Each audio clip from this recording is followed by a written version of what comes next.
आइए आज आप सब सुनेंगे नवरात्रि के पहले दिन श्री दुर्गा सप्तशती पहले अध्याय की कथा। नवरात्रि का व्रत जो कि वर्ष में 4 बार मनाया जाता है, 2 गुप्त नवरात्रि के रूप में और 2 प्राकट्य नवरात्रि के रूप में।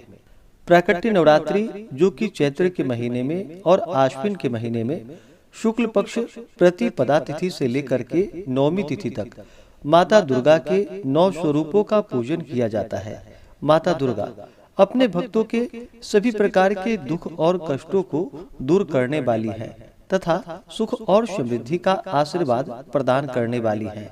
जो भी भक्त सच्ची श्रद्धा के साथ नियम और निष्ठा के साथ नवरात्रि का व्रत करते हैं, इस दौरान श्री दुर्गा सप्तशती का पाठ करते हैं या श्रवण करते हैं, दुर्गा चालीसा का पाठ करते हैं, माता दुर्गा की महिमा का वर्णन करते हैं या सुनते हैं, इससे माता भगवती अपने भक्तों पर अति प्रसन्न होती हैं। तो आइए सुनते हैं श्री दुर्गा सप्तशती पहले अध्याय की कथा। तो बोलिए प्रेम से माता दुर्गा की जय, नव दुर्गा देवी की जय। पहला अध्याय। इस अध्याय में मेधा ऋषि का राजा सूरत और समाधि को देवी की महिमा बताते हुए मधुकैटभ वध का प्रसंग सुनाया गया है। महर्षि मार्कंडेय जी बोले, सूर्य के पुत्र सावर्णी की उत्पत्ति की कथा विस्तार पूर्वक कहता हूँ, सो सुनो। सावर्णी महामाया की कृपा से जिस प्रकार मनवंतर के स्वामी हुए उसका भी हाल सुनो। पहले स्वारोचिस नामक राज्य था।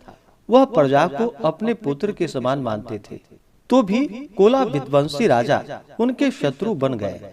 दुष्टों को दंड देने वाले राजा सूरत की उनके साथ लड़ाई हुई।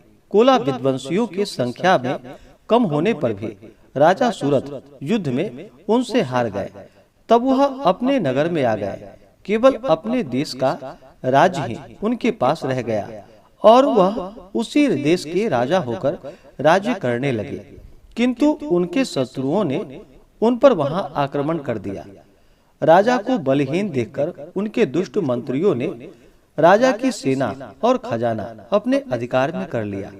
राजा सूरत अपने राज्याधिकारियों को लेकर शिकार खेलने के बहाने घोड़े पर सवार होकर वहां से एक भयंकर वन की ओर चल पड़े। उस वन में उन्होंने महर्षि मेधा का आश्रम देखा। वहां मेधा महर्षि अपने शिष्यों तथा मुनियों के साथ सुशोभित बैठे हुए थे और वहां कितने ही हिंसक जीव परम शांति भाव से रहते थे। राजा सूरत ने महर्षि मेधा को प्रणाम किया और महर्षि ने भी उनका उचित सत्कार किया।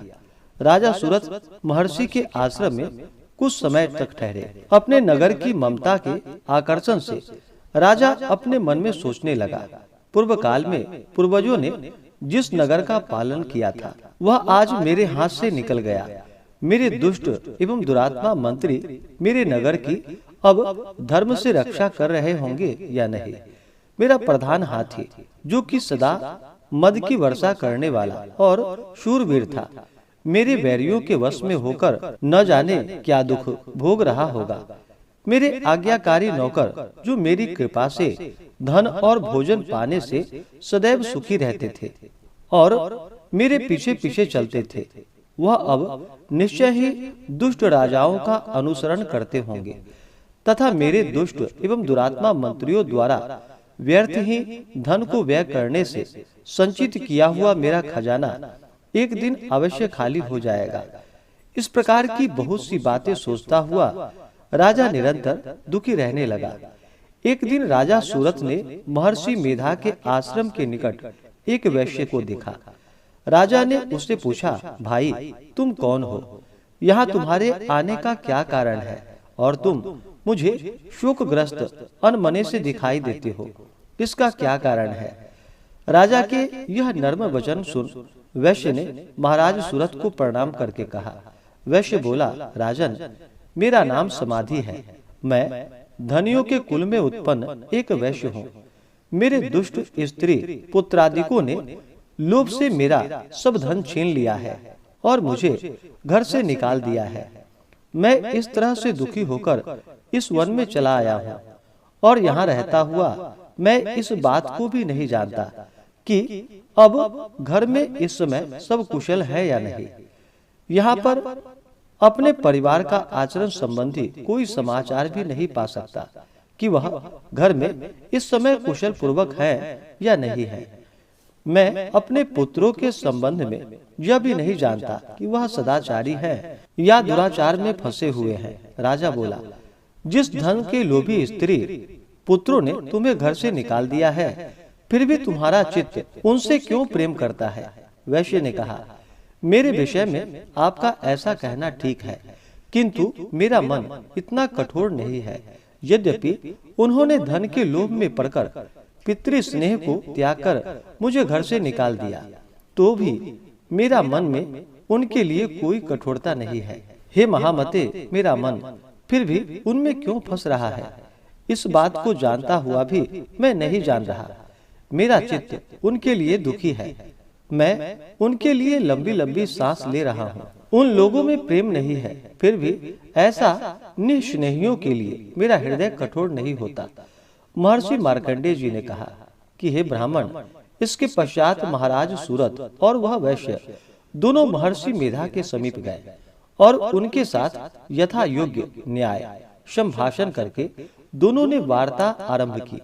राजा बोले कि हे भगवान, मैं आपसे एक बात पूछना चाहता हूँ, सो आप कृपा करके मुझे बतलाइए। मेरा मन अधीर नहीं है, इससे मैं बहुत दुखी हूँ। राज्य धनादि की चिंता अभी तक मुझे बनी हुई है और मेरी यह ममता अज्ञानियों की तरह बढ़ती जा रही है। और यह समाधि नामक वैश्य भी अपने घर से अपमानित होकर आया है। इसके स्वजनों ने भी इसे त्याग दिया है। स्वजनों से त्यागा हुआ भी यह उनसे हार्दिक प्रेम करता है। इस तरह हम दोनों ही दुखी हैं। हे महाभाग, उन लोगों के अवगुणों को देखकर भी हम दोनों के मन में उनके लिए ममता जनित आकर्षण उत्पन्न हो रहा है। हमारे ज्ञान रहते हुए भी ऐसा क्यों है? अज्ञानी मनुष्यों की तरह हम दोनों में यह मूर्खता क्यों है? महर्षि मेधा ने कहा, विषम मार्ग का ज्ञान सब जंतुओं को है। सबों के लिए विषय पृथक पृथक होते हैं। कुछ प्राणी दिन में नहीं देखते और कुछ रात को, परंतु कई जीव ऐसे हैं जो दिन तथा रात दोनों में देख सकते हैं। यह सत्य है कि मनुष्यों में ज्ञान प्रधान है, किंतु केवल मनुष्य ही ज्ञानी नहीं होता। पशु पक्षी आदि भी ज्ञान रखते हैं। जैसे यह पशु पक्षी ज्ञानी है, वैसे ही मनुष्यों का ज्ञान है, और जो ज्ञान मनुष्यों में वैसे ही पशु पक्षियों में है, तथा अन्य बातें भी दोनों में एक जैसे ही पाई जाती है। ज्ञान होने पर भी इन पक्षियों की ओर देखो। अपने भूख से पीड़ित बच्चों की चोंच में कितने प्रेम से अन्न के दाने डालते हैं। हे राजन, ऐसा ही प्रेम मनुष्यों में अपनी संतान के प्रति भी पाया जाता है। लोभ के कारण अपने उपकार का बदला पाने के लिए मनुष्य पुत्रों की इच्छा करते हैं और इस प्रकार मोह के गड्ढे में गिरा करते हैं। भगवान श्री हरि की जो माया है, उसी से यह संसार मोहित हो रहा है। इसमें आश्चर्य की कोई बात नहीं है, क्योंकि वह भगवान विष्णु की योग निद्रा है। यह माया ही तो है जिसके कारण संसार मोह में जकड़ा हुआ है। यही महामाया भगवती देवी ज्ञानियों के चित्त को बलपूर्वक खींचकर मुंह में डाल देती है और उसी के द्वारा संपूर्ण जगत की उत्पत्ति होती है। यही भगवती देवी प्रसन्न होकर मनुष्य को मुक्ति प्रदान करती है। यही संसार के बंधन का कारण है तथा संपूर्ण ईश्वरों की भी स्वामिनी है। महाराज सूरत ने पूछा, भगवान, वह देवी कौन सी है जिसको आप महामाया कहते हैं? हे ब्राह्मण, वह कैसे उत्पन्न हुई और उसका कार्य क्या है? उसके चरित्र कौन कौन से हैं? प्रभु, उसका जैसा प्रभाव हो, जैसा स्वरूप हो, वह सब कृपा कर मुझसे कहिए, मैं आपसे सुनना चाहता हूँ। महर्षि मेधा बोले कि हे राजन, वह देवी तो नित्य स्वरूपा है। उनके द्वारा यह संसार रचा गया है। तब भी उसकी उत्पत्ति अनेक प्रकार से होती है। वह सब आप मुझसे सुनो। वह देवताओं का कार्य सिद्ध करने के लिए प्रकट होती हैं। उस समय वह उत्पन्न हुई कहलाती है।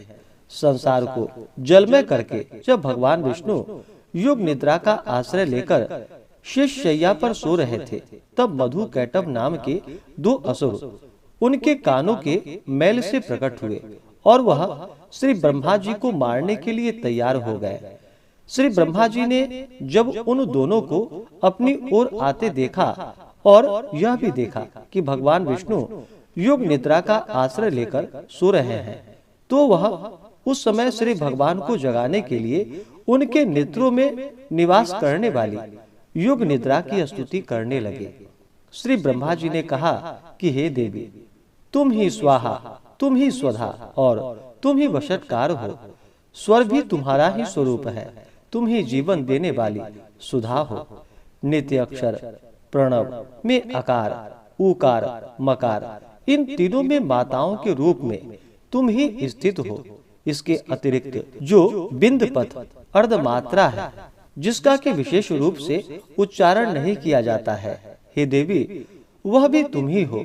हे देवी, संध्या, सावित्री तथा परम जननी तुम ही हो।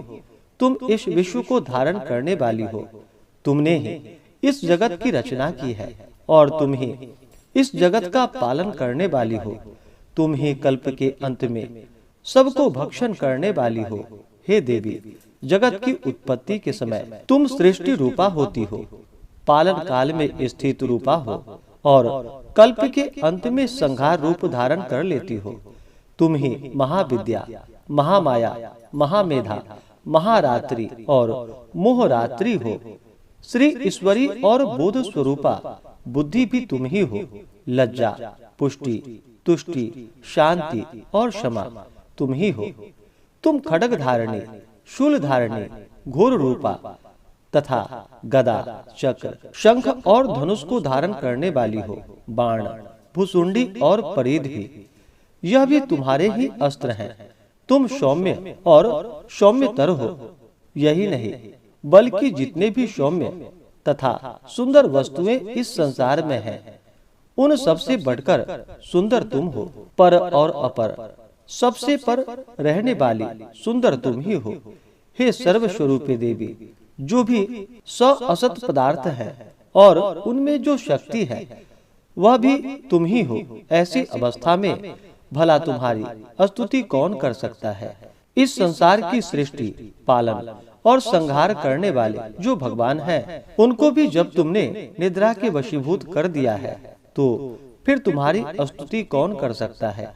मुझे भगवान विष्णु तथा भगवान शंकर को शरीर धारण कराने वाली तुम ही हो। तुम्हारी स्तुति करने की शक्ति किसमें है। हे देवी, तुम तो अपने इन उदार प्रभावों के कारण ही प्रशंसनीय हो। मधु और कैटभ जो भयंकर असुर हैं, उन्हें मोह में डाल दो और श्री हरि भगवान विष्णु को भी जल्दी जगा दो और उनमें इसको मार डालने की बुद्धि भी उत्पन्न कर दो। महर्षि मेधा बोले, हे राजन, जब श्री ब्रह्मा जी ने देवी से इस प्रकार स्तुति करके भगवान को जगाने तथा मधु और कैटभ को मारने के लिए कहा, तो वह भगवान श्री विष्णु के नेत्र, मुख, नासिका, बाहु, हृदय और वक्ष स्थल से निकलकर ब्रह्मा जी के सामने खड़ी हो गई। उनका ऐसा करना था कि भगवान श्री हरि विष्णु तुरंत ही जाग उठे और दोनों असुर को देखा, जो कि अत्यंत बलवान तथा पराक्रमी थे और मारे क्रोध के जिसके नेत्र लाल हो रहे थे और जो ब्रह्मा जी का वध करने के लिए तैयार थे। तब क्रुद्ध हो उन दोनों दुरात्मा असुरों के साथ भगवान श्री हरि पूरे 5000 वर्ष तक लड़ते रहे। एक तो वह अत्यंत बलवान तथा पराक्रमी थे, दूसरे महामाया ने भी उन्हें मोह में डाल रखा था। अतः वह भी श्री भगवान से कहने लगे कि हम दोनों तुम्हारी वीरता से अत्यंत प्रसन्न हैं, तुम हमसे कोई वर मांगो। भगवान ने कहा, यदि तुम मुझ पर प्रसन्न हो तो अब तुम मेरे हाथों से मर जाओ। बस इतना सा ही वर मैं तुमसे मांगता हूँ, यहाँ दूसरे वर से क्या प्रयोजन है। महर्षि मेधा बोले, इस तरह से जब वह धोखे में आ गया और अपने चारों ओर जल ही जल देखा, तो भगवान श्री हरि से कहने लगे, जहाँ पर जल न हो, सूखी जमीन हो, उसी जगह हमारा वध कीजिए। महर्षि मेधा कहते हैं, तथा अस्तु कहकर भगवान श्री हरि ने उन दोनों को अपनी जांघ पर लिटाकर उन दोनों के सिर काट डाले इस तरह से यह देवी श्री ब्रह्मा जी के स्तुति करने पर प्रकट हुई थी। अब तुम उनके प्रभाव का वर्णन सुनो। अब तुमसे उनके प्रभाव का वर्णन करता हूँ, सो सुनो। इस प्रकार से श्री दुर्गा सप्तशती में पहले अध्याय की कथा पूर्ण हुई।